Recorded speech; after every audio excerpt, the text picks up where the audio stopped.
The hum of the luxury car echoed through the desolate emptiness. Headlights sliced across the abandoned lot, cutting into the night. Hannah Mercer clutched her thin handbag to her chest, her palms damp with cold sweat.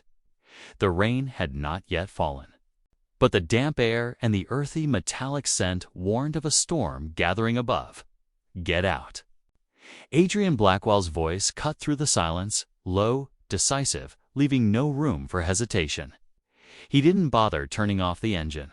His fingers tapped the steering wheel in a steady rhythm, as if he were closing a real estate deal. Not forcing his wife out of the car in the middle of the night, Hannah turned her head toward him. Adrian's profile was sharp, his jawline hardly the very feature that had once left her captivated when he first appeared at an urban economics seminar. But now, that strength no longer held any allure. It was a wall-cold, arrogant, impenetrable standing between them. "You really want me to get out?" Hannah's voice was barely a whisper, but just loud enough for the microphone hidden in her coat pocket to capture every word. Adrian didn't look at her. "You need a lesson. 30 miles walking in the rain will remind you exactly who controls the money in this family." Hannah drew in a deep breath. Her chest felt like it was being crushed under a stone. Years ago, she might have begged, apologized, believed that bending would keep the marriage intact. But 30 months with Adrian had stripped away that illusion. He had imprisoned her, piece by piece, through finances, through disdain, through the chill of his silence. Tonight, what was supposed to be a warm anniversary dinner had twisted into a cruel spectacle. All because she dared to ask about the missing $12,000 from their joint account money that had almost certainly been used to buy a gift for another woman. That one question was enough to turn Adrian ruthless, driving her here, to this abandoned rest stop, condemning her with words as sharp as glass. "You really think this will make me obedient?" she asked quietly, her eyes fixed on the dark horizon. "Not think? No?" Adrian smirked. "You'll learn your life is mine to arrange. Without me, you're nothing." Hannah opened the door, the hinge screeching into the night. The cold rushed in, making her shiver. The wind lifted loose strands of her hair, smearing the last traces of lipstick from the glittering dinner party. "Fine." She spoke slowly, each word deliberate, ensuring the microphone captured them all. "I'll walk." Adrian let out a dry laugh. "Smart. Hopefully, by the time you crawl home, you'll remember where you belong." The Mercedes roared forward, tires screeching across the cracked asphalt. Hannah stood motionless, watching the taillights glow red before vanishing around the bend. Her heart pounded not from fear, but from a strange calm. It felt as if she had just completed the first act of a performance she had rehearsed for far too long. She silently counted 1, 2, 3, all the way to 60. When the sound of the engine was truly gone, Hannah turned. Darkness wrapped around her, but her eyes adjusted. The outline of the derelict gas station appeared, windows boarded, walls streaked with moss. Behind it, a shadowy SUV emerged. The door opened. Caleb, her younger brother, stepped out, tall and solid in his windbreaker. In one hand, he held a folded umbrella, in the other, a steaming cup of coffee. "You okay?" Caleb asked, his deep voice carrying both worry and resolve. Hannah nodded faintly and pulled the phone from her pocket. The screen lit up, displaying a recording over 10 minutes long. "Everything's on tape." Every word he said. Caleb exhaled, some of the tension leaving his shoulders. "Good. That's gold. Rachel will know exactly how to use it." And Sophia, she just texted she's already traced 3 offshore accounts under Adrian's name. He thinks he's clever, but we're ahead of him. Hannah accepted the coffee. Heat seeped into her palms, chasing away the night's chill. Her eyes glimmered with resolve. "You know, Caleb," she murmured, "the day he signed that land deal was the day he started selling off this marriage. I believed him then, but no more. All that's left now is the truth, and the truth will destroy him. Caleb squeezed her shoulder.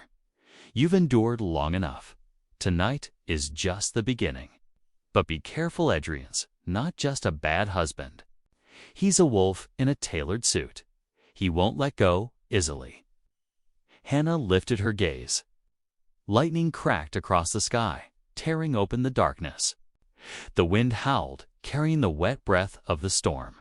She took a sip of coffee, the bitterness spreading across her tongue.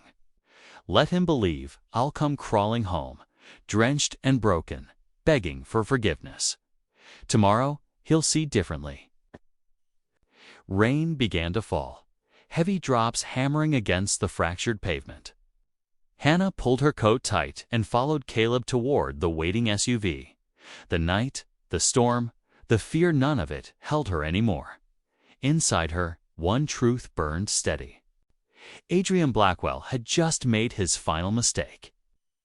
From this moment on, Hannah Mercer would never again be the one abandoned. Caleb's black SUV moved steadily down the deserted road, windshield wipers beating back the relentless rain. Inside, the air was thick with the smell of hot coffee mingling with worn leather seats, a cocoon of safety compared to what Hannah had just endured. She leaned her head against the window, listening to the steady percussion of raindrops, her chest still tight. Even after months of planning, facing Adrian's cruelty head-on had left her breathless. His words, "Get out. You need to learn a lesson," still echoed in her ears like a curse. Caleb glanced at her, one solid hand gripping the wheel. "We're not going straight to the safe apartment. Sophia's waiting at the small office near the docks. She says she has new information about the accounts." Hannah nodded. The name Sophia Tran gave her an anchor. The Vietnamese-American forensic accountant had been with her since the very first secret call. Sophia once worked for a global auditing firm, now freelancing, specializing in cases where husbands siphoned assets during marriages. In this city, no one was better at uncovering dirty money hidden in shadows. The SUV stopped outside a weather-worn building, its faded sign reading, "Abandoned warehouse," but upstairs, a warm glow spilled from a second-floor window. Caleb led Hannah up the narrow staircase, footsteps thudding against the wood until a door creaked open. Sophia stood there, small in stature, sharp in presence. Her desk was a battlefield, papers, laptops, financial charts sprawling like a map of hidden crimes. "Are you all right, Hannah?" Sophia asked, handing her a tissue. "Better than I expected." Hannah accepted it, drying her hands. "He has no idea I recorded everything." A faint, knowing smile crossed Sophia's lips. "Good. That recording will be a cornerstone." She turned the laptop toward them. "Here 3 offshore accounts in the Cayman Islands. It's over $7 million funneled in over the last 18 months, all traced back to Adrian's real estate company, disguised as investment costs." Hannah's throat tightened at the numbers. "He told me the company was barely covering payroll, that I had to stretch every penny of my mother's pension." "That's how financial abusers work," Sophia explained, calm and precise, like a professor lecturing. "They cultivate scarcity, dependency, so you'll obey. But numbers don't lie. And now you have proof." Caleb leaned forward. "And Rachel? Any word from her?" Sophia nodded. "She'll meet us tomorrow morning. For now," she says, "keep recording. Every slip of his mask matters in court." Hannah lowered herself onto a wooden chair, her gaze drawn to a thick folder marked with yellow tabs. "What's this?" "Receipts for gifts to a woman named Naomi Pierce." Sophia flipped it open.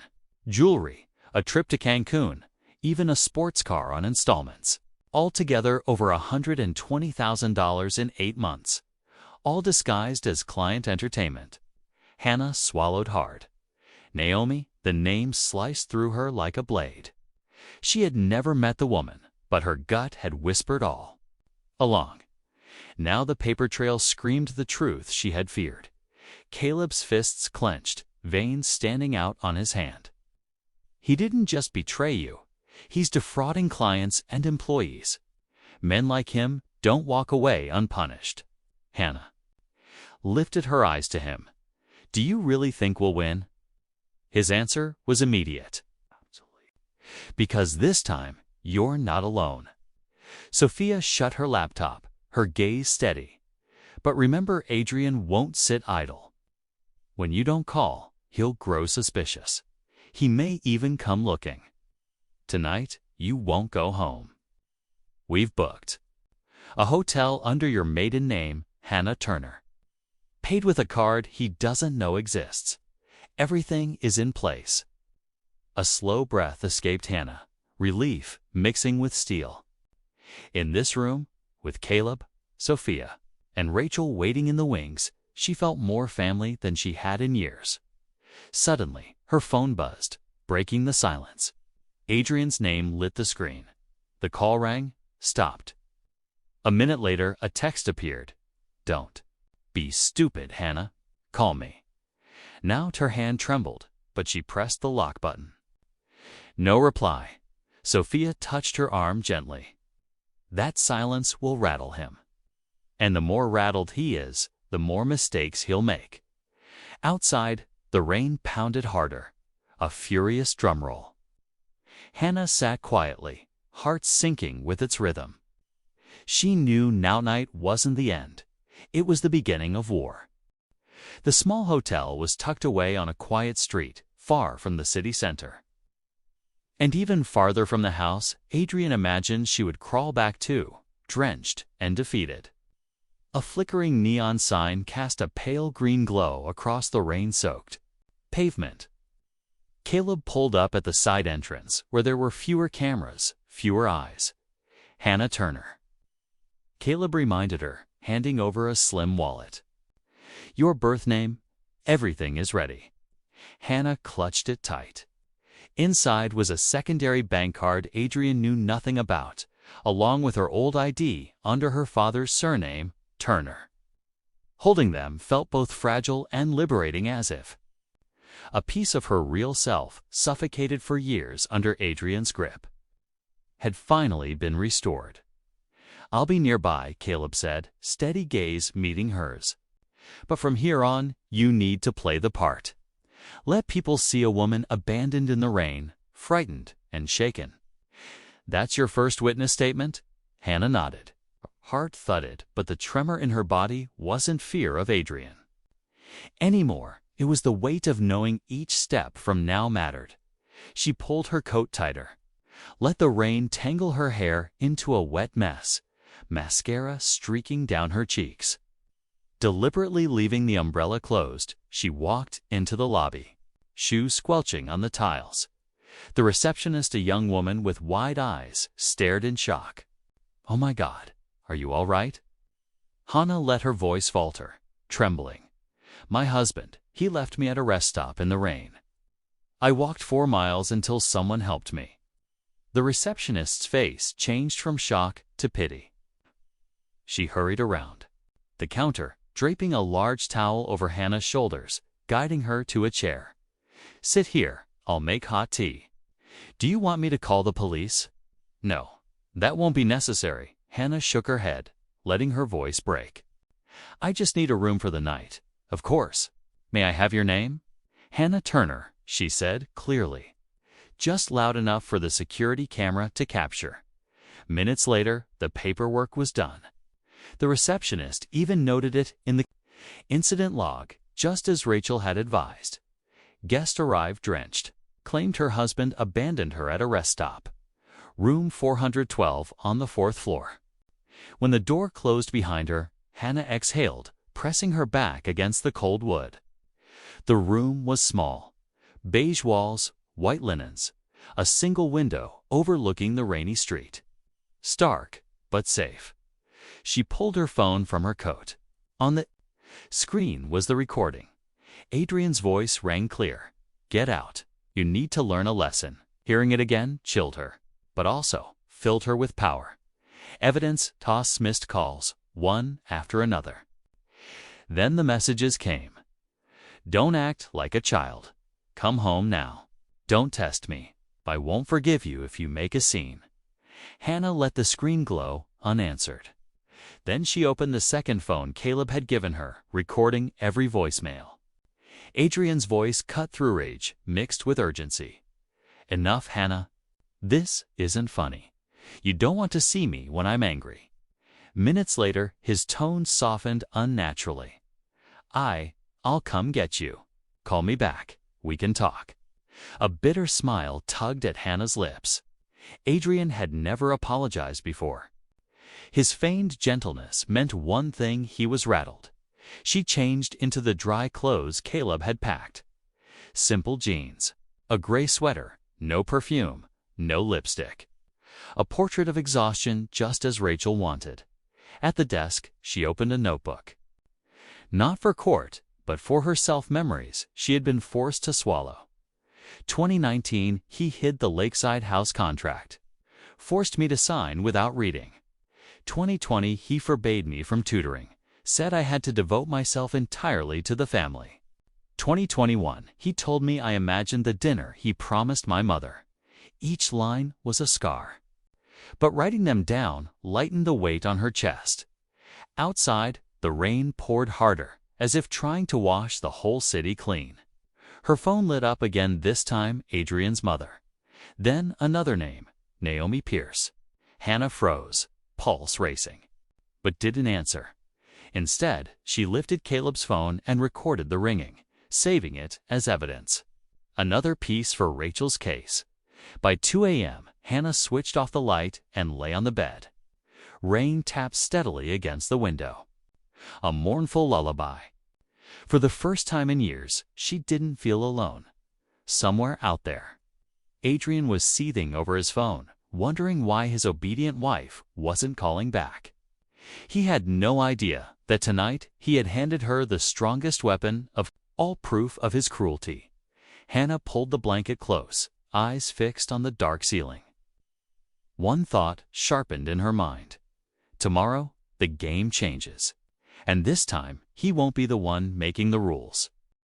The next morning, weak sunlight filtered through the hotel curtains. Hannah stirred awake, still half dreaming in the damp scent left behind by last night's storm. She sat up, her hand brushing against the stiff hotel sheets, a reminder, unfamiliar, yet reassuring, that she had not gone back to the house where Adrian was waiting with his arrogance. Her phone still blinked with unread messages. Missed calls stacked one after another. Adrian, her mother-in-law, then Naomi Pierce. Hannah didn't touch them. Instead, she opened the second phone and replayed the recording from the night before. Adrian's voice hissed with anger. Enough. Hannah, you don't want to see me when I'm angry. Each word once pierced her like a knife. Now, they no longer wounded, they were evidence. Another shard of truth. At exactly 9 o'clock, Caleb arrived. He walked into the hotel lobby, scanning the space before spotting his sister. You all right? He asked. Hannah rose to her feet. Better than I thought. They drove to a small office near the Doc Sofia Trans-Temporary Base of Operations. The room was old but neat, washed in light from wide windows. On the desk lay a laptop, thick folders, and whiteboards covered in arrows, symbols, and numbers. Sophia was already waiting, a cold cup of coffee beside her. We have a lot to cover, she said briskly. Hannah took a seat, her chest tightening at the numbers flashing on the screen. Sophia turned the laptop toward her, columns of transactions, tiny characters carrying enormous weight. In the last 18 months, Sophia began, Adrian has siphoned a total of $7 million out of Blackwell Urban Properties. Most of it funneled into 3 offshore accounts in the Caymans, disguised as project expenses. But the project never existed. Hannah's eyes locked on the figures. He told me the company was struggling, that we had to cut back. He even scolded me for buying organic milk for my mother. That's how financial abusers manipulate. Sophia explained. They manufacture scarcity to keep victims dependent. In reality, they're living extravagantly elsewhere. Caleb leaned back, jaw tight. He spent it on Naomi, didn't he? Sophia nodded. She slid a slim file across the table. Here are the receipts. A red sports car, $95,000, registered to Naomi Pierce but paid through company funds. Tiffany jewelry, a Rolex watch, 2 trips to Cancun, altogether $120,000. All filed as client entertainment. Hannah's fingers trembled as she turned the pages. The evidence was brutal. Extravagant gifts for his mistress, while she had been shamed for spending $60 on used textbooks for her volunteer class. Sophia went on, and there's more. Adrian set up for shell companies, all incorporated in Delaware. No employees, no real operations. Yet every month, his main company paid for consulting services to them. That money was funneled offshore. This isn't just marital betrayal, Caleb said sharply, fury flashing in his eyes. This is corporate fraud. Exactly. Sophia replied, which is why we prepare for 2 battles: divorce and criminal charges. Rachel will handle family court. I'll file with the financial crimes unit. Hannah sat in silence, memories pressing down on her. She recalled Adrian's cold eyes telling her, I handle the money because you don't understand it. You waste. I double it. Now, the truth glared at her. He hadn't doubled anything. He had drained, shifted, concealed. The door opened. Rachel Moore entered, dressed in a dark gray suit, hair tied back, eyes sharp. She set her briefcase down, shaking hands firmly with each of them. I've heard everything from Sophia, Rachel said. The evidence is strong. But we need more proof. That Adrian isn't only defrauding his company, but also abusing his wife. Hannah, last night's recording helps. Keep going. Every message, every call saved them. The court won't just hear numbers. They'll see how he used money as chains. Hannah swallowed hard. What if he realizes I'm preparing? Rachel met her eyes steadily. Then let him.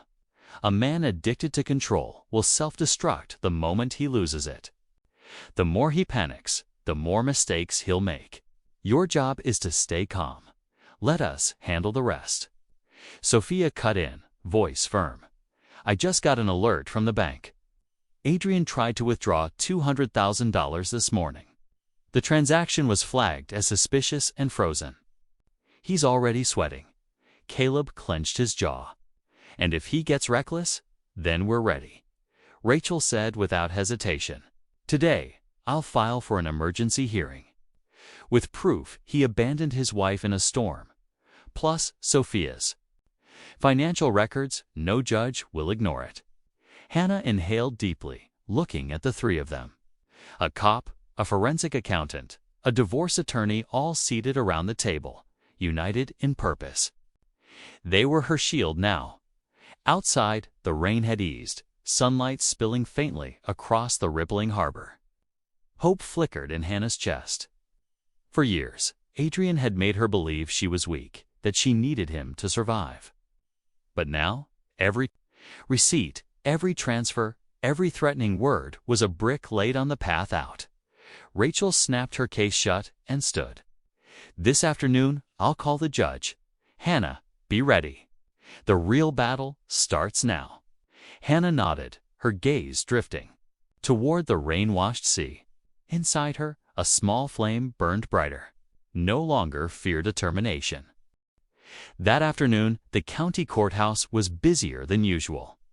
Hannah walked through the crowded hallway, clutching a thick folder of documents, her heart trembling yet resolute. Beside her, Rachel Moore strode with sharp confidence, her black suit framing her like armor, eyes cold as steel. Caleb followed close behind, tall and solid, a protective wall at her back. For years, Hannah had passed this very courthouse on her way to teach at the nearby university. Back then, it had been nothing more than a gray stone building, irrelevant to her life. Today, it was the place that would judge the rotting marriage Adrian had turned into an invisible prison. The courtroom door opened. The polished wood and the sterile glow of fluorescent lights filled the air. Inside, a few people sat, scattered lawyers, clerks, and those awaiting their own hearings. Adrian was already there. He sat at the defendant's table, dressed in a crisp gray suit, a red tie, the color he always chose when signing a big deal. But today, the suit could not mask the fatigue. Dark circles shadowed his eyes, his hair slightly disheveled, and his gaze flickered uneasily when he saw Hannah walk in. Sit up straight. Richard Blake, an attorney Adrian had hastily hired, that morning, murmured, tugging at his client's collar. Hannah drew a deep breath. Rachel leaned closer and whispered, "Remember silence. Let me do the talking. All rise." The bailiff's voice rang out. Judge Patricia Coleman entered, her black robe commanding immediate authority. She was known for her stern stance against men who abused power within their homes. "Be seated," she ordered, her piercing gaze sweeping the courtroom. "We are here to consider the emergency petition filed by Mrs. Hannah Mercer against her husband, Mr. Adrian Blackwell, alleging abandonment in dangerous circumstances and requesting a freeze on marital assets." "Counsel Moore, you may begin." Rachel rose, every step purposeful, her voice clear and resonant. "Your Honor, last night, Mr. Blackwell drove his wife to an abandoned rest stop more than 30 miles from their home. He forced her out of the vehicle, telling her, verbatim, 'You need to learn a lesson. Walk home.'" Mrs. Mercer recorded the entire incident. She pressed play, and Adrian's voice filled the room, cold, arrogant, undeniable. "Get out. You need to learn a lesson." Hannah lowered her head, hands tightening, but not a tear fell. She wanted the court to see the truth, not weakness. Adrian flinched, whispering urgently to his lawyer. Richard Blake stood to object. "This recording has not been authenticated. Does he deny it's his voice?" Judge Coleman cut him off, her sharp eyes drilling into Adrian. For a moment, Adrian froze. His throat worked dryly before he muttered, "I need to hear the full recording." "You'll have that chance. My question is simple. Is it your voice?" The judge pressed firmly. Adrian swallowed hard. "Yes, but the context, thank you. That's sufficient." Judge Coleman noted it down, her pen striking the pad with authority. Rachel wasted no time. "Beyond this reckless act, we also have evidence that Mr. Blackwell concealed millions of dollars in offshore accounts. Here's the report from forensic accountant Sophia Tran." Sophia stood, handing files to the court clerk. The pages were dense with transactions. The judge flipped through, her brows knitting tighter with each line. $7 million transferred overseas in 18 months. Judge Coleman emphasized.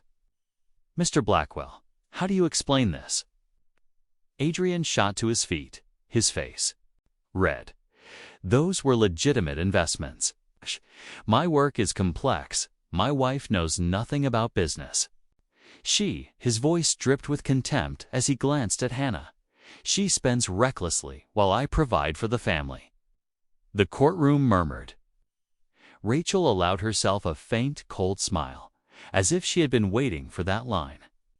"Your Honor, while Mr. Blackwell accuses his wife of reckless spending, we have receipts showing he purchased a luxury sports car and fine jewelry for his mistress, Naomi Pierce, all listed as client entertainment." The gavel cracked against the bench. Judge Coleman's eyes narrowed at Adrian.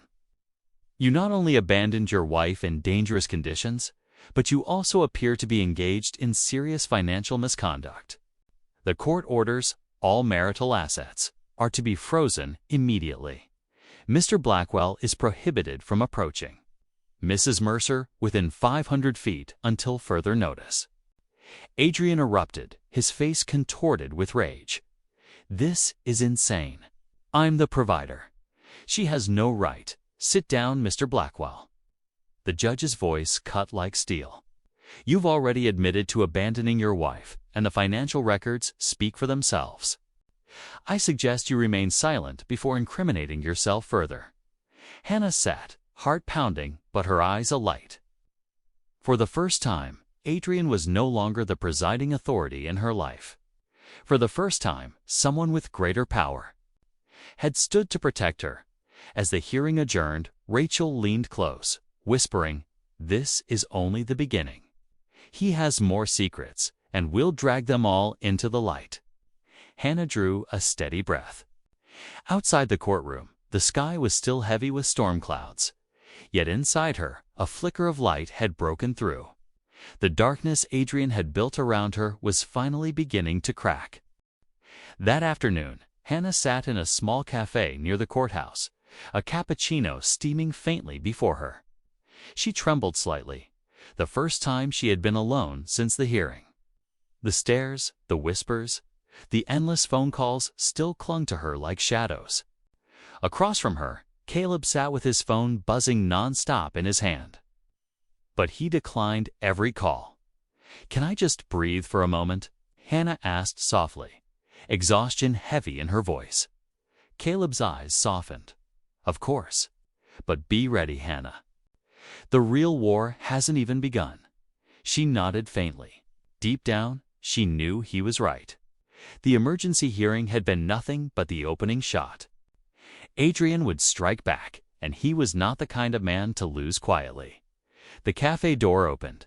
A familiar figure stepped in. Olivia, Hannah's cousin's lender, wide-eyed, her face pale with distress. She wore a light knit coat, her blonde hair tousled as if she hadn't slept all night. Olivia's voice shook. "I need to talk to you."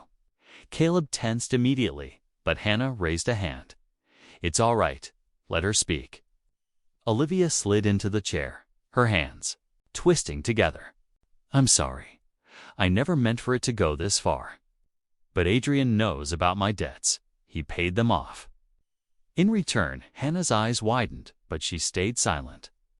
Olivia swallowed hard, her gaze falling to the table.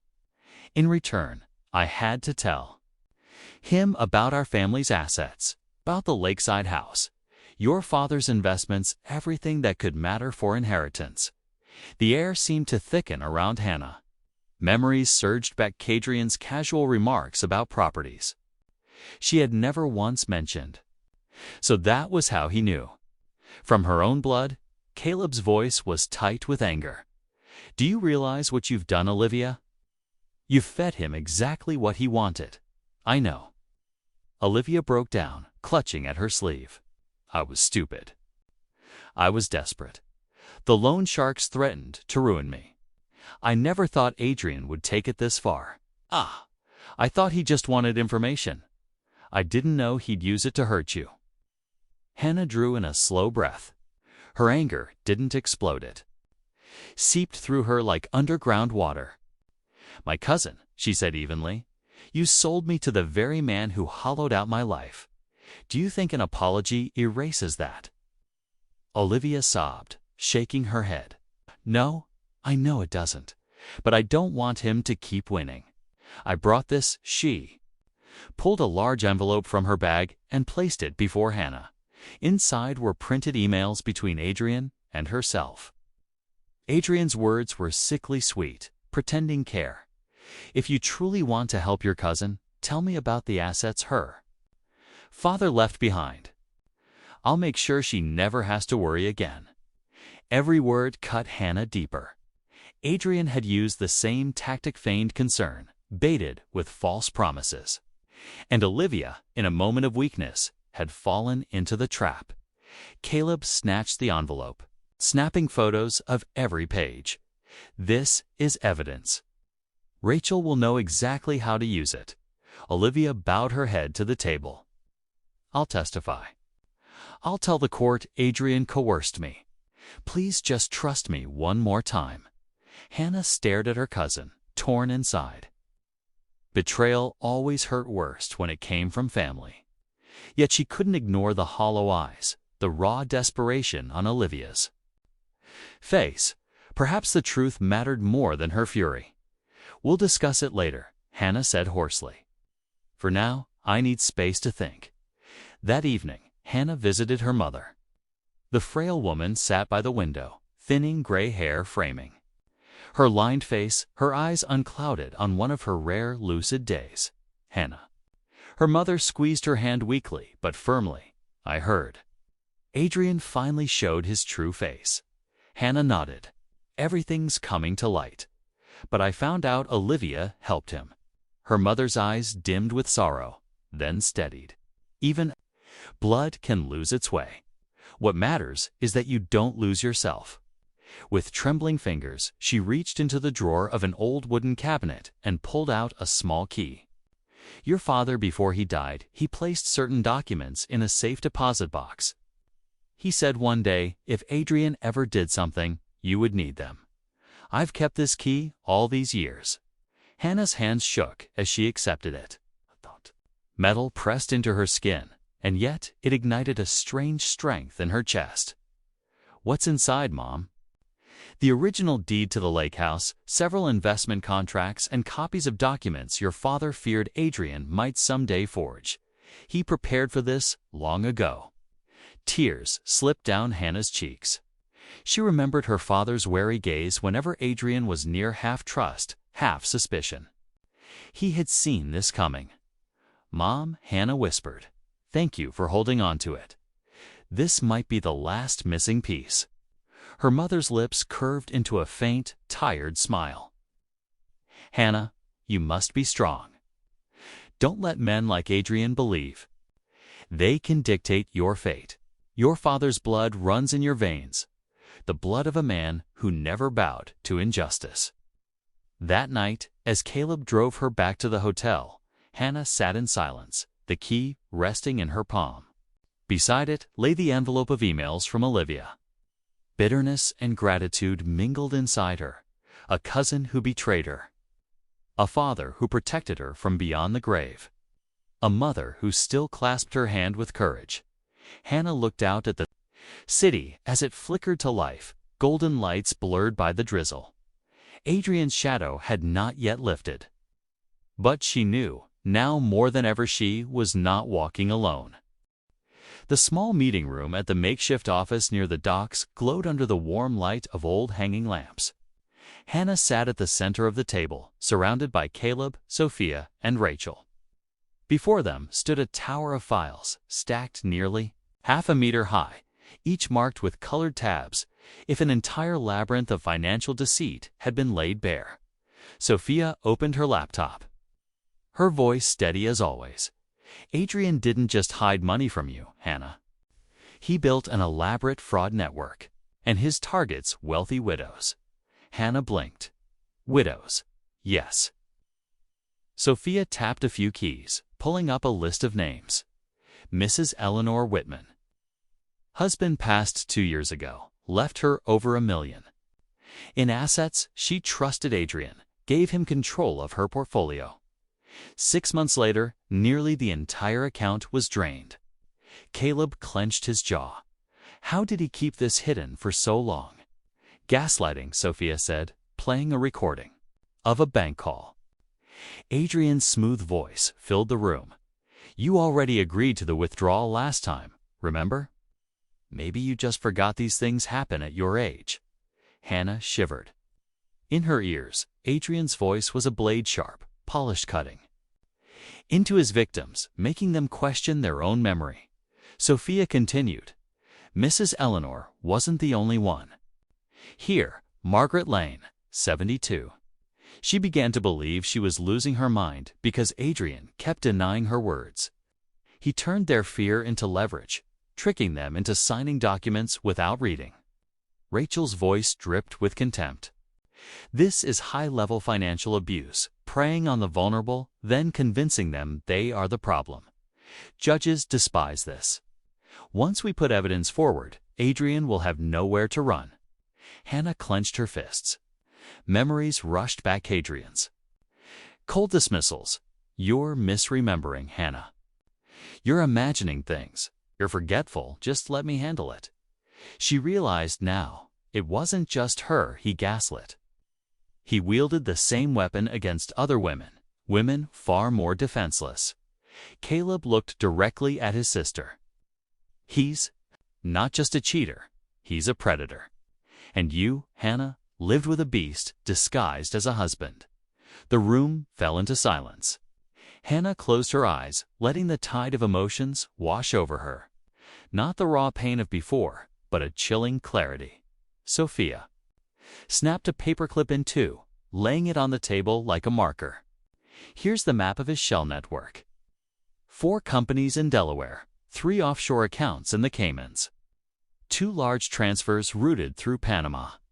Every path leads back to Adrian. And I tracked the timing each withdrawal matches a gift or business expense tied to Naomi Pierce.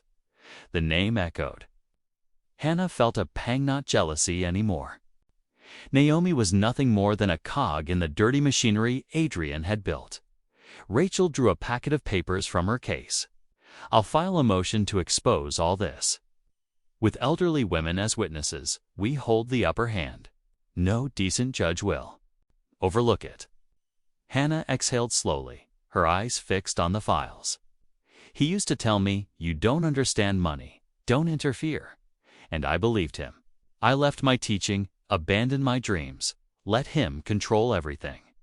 All the while, he was robbing old women and convincing them they were senile. Caleb laid a firm hand on her shoulder. Don't blame yourself, Hannah. Your trust was what he exploited. But now, you're not alone. Sophia nodded. We've cornered him from every side, financial, legal, reputational. All he can do now is dig himself deeper. Rachel rose, her gaze unwavering. Tomorrow, I'll bring this before the judge again. But Hannah, you need to prepare. Adrian won't sit quietly. He might come to you, sweet talk, threaten, anything. You must stay firm. Remember, every word he says, record it. Hannah nodded. In her coat pocket, the small recorder phone lay ready, her new weapon. That night, Hannah returned to hotel room 412. The silence wrapped around her as she opened the window. The night air carried dampness, and the city stretched below, glistening. Under streetlights blurred by drizzle, she sat at the desk, opened the notebook she had begun the night before. On a fresh page, she wrote, Adrian is not just a betrayer, he is a predator. Her pen trembled, but she kept writing. He made me doubt my own memory. He called me a dreamer, said I imagined things, but now I know I am awake. And when I am awake, he will fall. Her phone buzzed. Not Adrian, this time a strange number. Hesitant, she opened the message. We are aware Adrian Blackwell is under investigation. If you have evidence, please contact us. This isn't just about marriage. This is a federal fraud case. Hannah read it twice, her pulse racing. Fear gripped her, but so did hope. The curtain was lifting, and Adrian wasn't just facing her. Anymore, he would face the weight of justice. Hannah closed her notebook and set the pen down. A strange fire flickered inside her, the fire of a woman once cornered. Now, the very hand pulling back the veil on Adrian Blackwell's true face. On the day of the first criminal hearing, the city sky was as gray and heavy as Adrian's face when he was escorted into court. Dozens of reporters waited outside, cameras flashing relentlessly as the transport van pulled up. Hannah stood at a distance with Rachel and Caleb, her hands icy cold, yet her gaze steady and unwavering. Inside the large courtroom, the air was so thick it magnified every rustle of paper. Hannah sat in the back row, every breath echoing in her chest. Across the room, Adrian sat beside his lawyer. Richard Blake's suit sharp, tie perfect but his hands betrayed him, trembling faintly as he fought to project calm. The prosecutor, a broad-shouldered man in his 50s, began. Your Honor, today we are not just addressing a broken marriage. We are addressing a predator who exploited the trust of his clientsa, financial predator who targeted elderly, widowed, and vulnerable women. Hannah's chest tightened. Those words stripped Adrian bare, the man she had once called husband. The first witness entered, Mrs. Eleanor Whitman. Silver hair neatly pinned, a cane steadying her steps. She trembled as she swore in, but her voice was clear enough. Mr. Blackwell told me I had already signed the withdrawal. I believed him because I had started to fear my memory was failing, but I hadn't forgotten. He drained my life savings. A ripple of murmurs swept through the courtroom. Adrian clenched his jaw, eyes locked on the table. The next witness, Mrs. Margaret Lane, 72. Tears streaming as she spoke. He said I was confused, that I imagined things. I believed him. I even thought I needed neurological tests. Meanwhile, my account was disappearing and he was vacationing abroad. Each testimony was a hammer striking the facade of Adrian's successful businessman persona. Then came Naomi Pierce. The room buzzed as she entered. Gone was the designer dress, the polished poise. She wore a plain white blouse, hair tied back, her face pale and drawn. The prosecutor asked, "Did you ever receive money or gifts from Mr. Blackwell?" Naomi hesitated, then nodded. "Yes. A car, jewelry, trips overseas. I thought they were tokens of affection. But then I found out all of it came from company funds. Did Mr. Blackwell ever share his financial schemes with you?" Naomi bit her lip, eyes flicking to Adrian, fear and fury warring in her gaze. "Yes. He said he'd found a way to bleed the weak without anyone noticing. He laughed, called it a game. And I was foolish enough to think it was clever." Adrian shot to his feet, his voice breaking. "Lies. You're trying to destroy me." The judge banged the gavel hard. "Mr. Blackwell, sit down at once." Silence fell like a curtain. Hannah's heart pounded, but as she looked at Naomi, she felt no jealousy, only sorrow. Another woman caught in Adrian's snare, used as a shield, another pawn in his merciless game. As Naomi stepped down, her eyes met Hannah's for a fleeting second. She gave a faint, not elate apology. Hannah returned it with a steady gaze. No hatred, only understanding.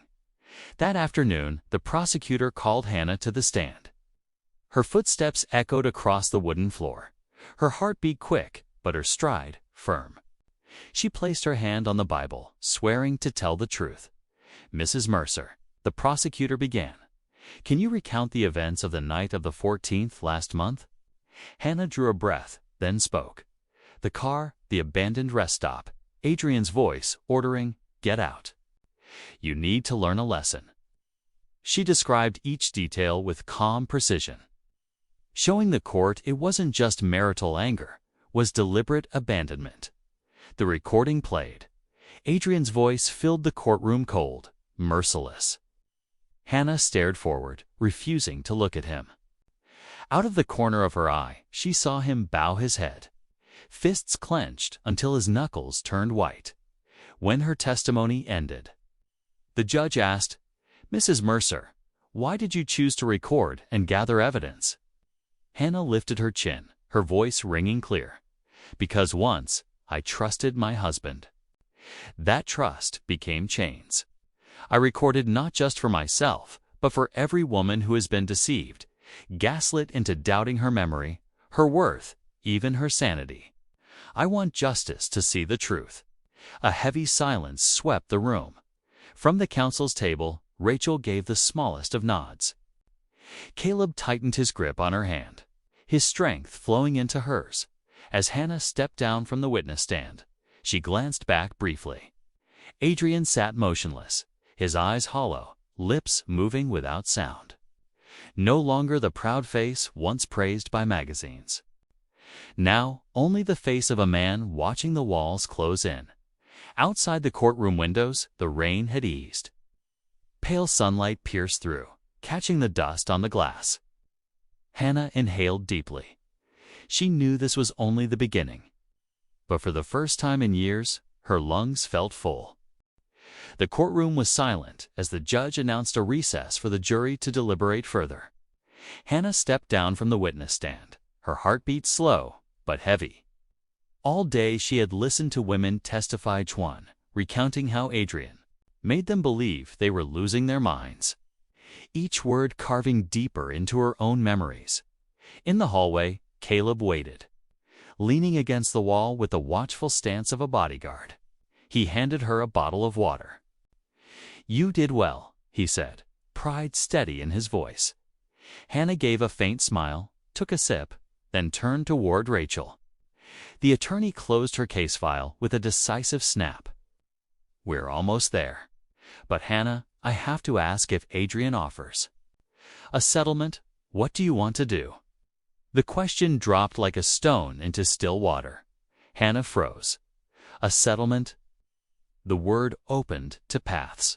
One, drag Adrian fully into the light, stripping him of everything. Dignity, wealth, freedom. 2, stop at enough, walk away with victory, and close the door on the past.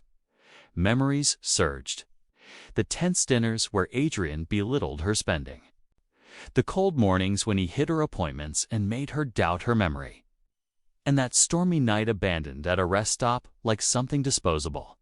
Rage pulsed through her. Make him pay. Let him taste loss. But then another image rose, her mother's frail hand pressing the safety deposit key into hers, eyes full of trust. And her father's note scrawled long ago. "Don't let him take everything, but don't let hatred take you either." Hannah sank onto the wooden bench, clutching the water bottle, eyes fixed on the polished floor. "I don't know," she whispered. "I dreamed of this day for 8 months. But now, so close, I'm afraid.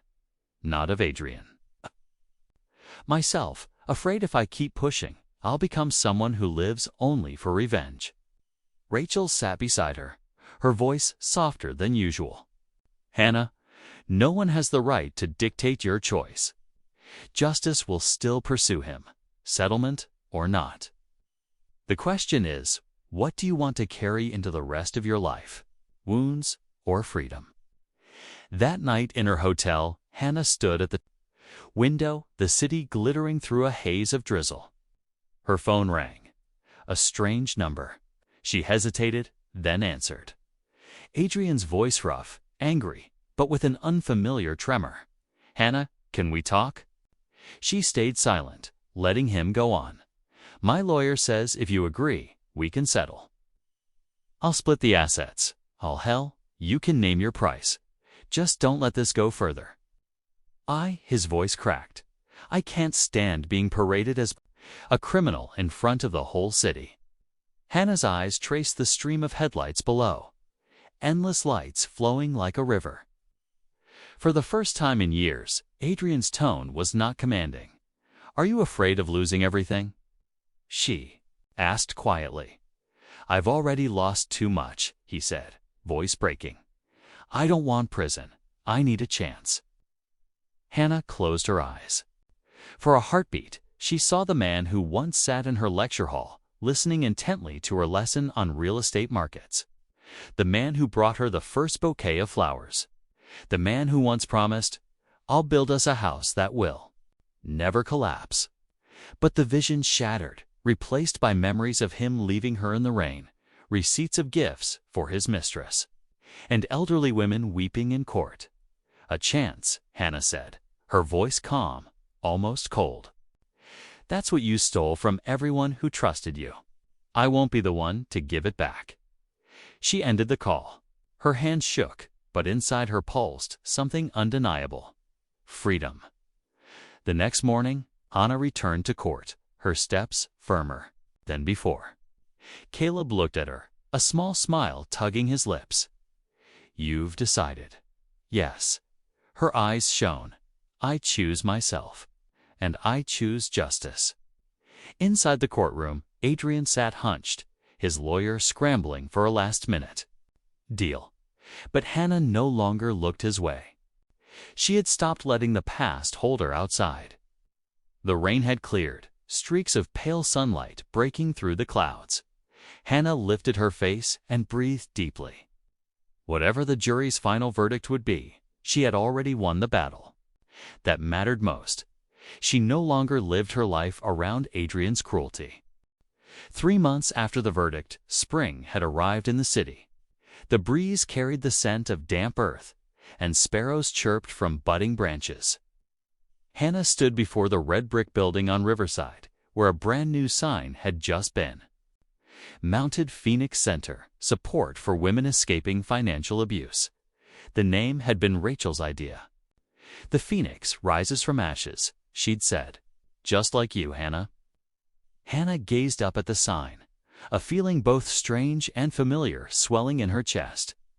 Strange, because she had never imagined herself founding a center like this. Familiar, because every step that led here, from that stormy night at the deserted rest stop to the trembling widows testifying how Adrian made them doubt their own memory, had been part of the path.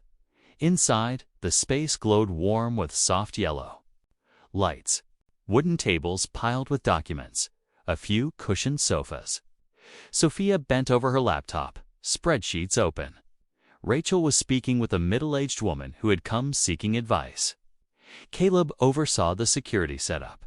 Cameras, alarms, coded entry. "Doors, what do you think?" Caleb asked, joining Hannah, his gaze following the new sign. "I think we turned darkness into light," Hannah whispered. The woman Rachel counseled left, clutching a packet Sophia had prepared. Before walking out, she squeezed Hannah's hand, her eyes brimming. "Thank you. I thought I'd lost everything. But seeing you, I believe I can stand again." Hannah smiled softly. A smile once buried under years of contempt now returned, brighter than the sunlight streaming through the window. By late afternoon, they all gathered at the long table. Sophia spread out a chart. "We've received 11 cases in just 2 weeks. 7 women trapped in marriages where husbands controlled every dollar. For more involving fraudulent investments." Rachel nodded. "We'll prioritize by urgency. Hannah, which role do you want to take?" Hannah hesitated, then said, "I want to sit with them. To listen, because I know what it feels like when your voice trembles, when you fear others will think you're weak or losing your mind. I want to be the first to say, 'I believe you.'" The room went quiet for a moment, then Rachel smiled. "Then you've found your place." Caleb raised his coffee cup, half joking. The perfect lineup: a teacher turned listener, a cop turned security guard, a forensic accountant to track dirty money, and a lawyer to take them down in court. Adrian never knew that stormy night would create an alliance like this. Sophia chuckled, but Hannah shook her head gently. "He doesn't matter anymore. What matters are the people knocking on this door." That evening, Hannah stayed late. The center was quiet, hall lights glowing across the tiled floor. She walked along the wall where the first thank you cards from women they had helped were pinned, handwriting shaky but brimming with gratitude. One card in pale blue read, "You showed me I'm not crazy. I was manipulated." Another, "Because of you, I reclaimed my parents' home. It's not just property, it's memory." Touched the paper, eyes blurring. For years, Adrian had made her believe she was small, worthless. These words told a different story. She had become someone others could lean on. Just then, her phone rang. The caller ID, federal prison. Hannah knew. She answered. Silence for a few seconds. Then Adrian's voice, hoarse and urgent. "Hannah, I have nothing left. I've lost everything. But you won. Are you happy now?" Hannah listened. The storm inside her never came. Only a quiet emptiness. "No, Adrian," she said slowly. "I'm not happy because you lost. I'm happy because I found myself again. As for you, you'll have to face yourself." She ended the call, exhaling as if closing the final door. The following week, the center held its official opening. Number? Champagne, no gowns. just wildflowers in glass jars, pastries baked by a woman they had helped, and laughter filling the air. Hannah stepped forward to speak, her voice calm.